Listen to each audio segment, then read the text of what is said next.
La pandemia da coronavirus ha richiesto una risposta sanitaria decisa, forte in tutti gli ospedali del Veneto e anche qui a Castelfranco l'Istituto Oncologico Veneto, lo IOV, è sceso in prima linea nel contrasto al Covid. La chiamata in campo è arrivata direttamente dalla regione verso la metà di marzo. Si chiedeva allo IOV di Castelfranco, operativo da soli 2 anni, di farsi carico dei pazienti in rianimazione non Covid provenienti da tutta la provincia di Treviso.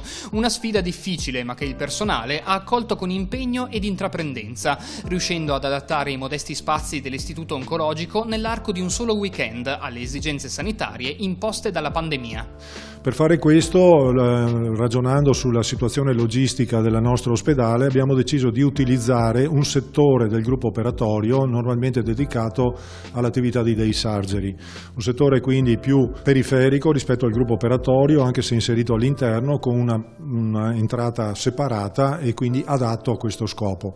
Abbiamo quindi riconvertito 2 sale operatorie con le antisale e tutti i locali di servizio collegati e abbiamo attivato 6 letti di terapia semi-intensiva.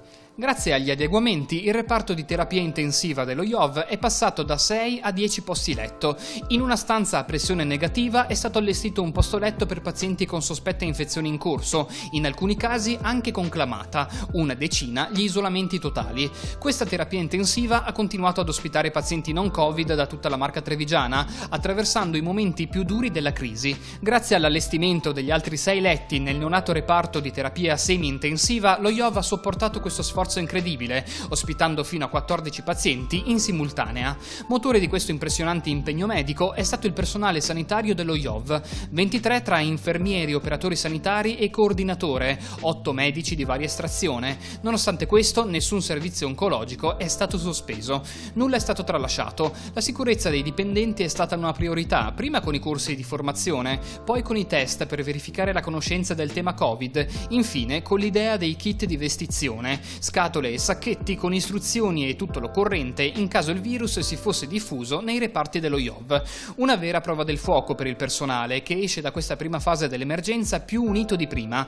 Ora che i letti in più vengono spostati e i reparti normalizzati, resta il valore umano di quanto vissuto, il vero riconoscimento di un lavoro duro, l'aver aiutato persone in difficoltà. Tutti sono stati capaci di mettersi anche quasi spontaneamente al posto giusto nel momento giusto. Ho vissuto personalmente tutto questo come un momento veramente emotivamente molto molto forte e la stessa emotività, la stessa paura e lo stesso entusiasmo scaramantico è stato vissuto anche dalle persone con le quali ho collaborato, sia in direzione ma anche fuori dalla direzione. Si è creata veramente una grandissima squadra.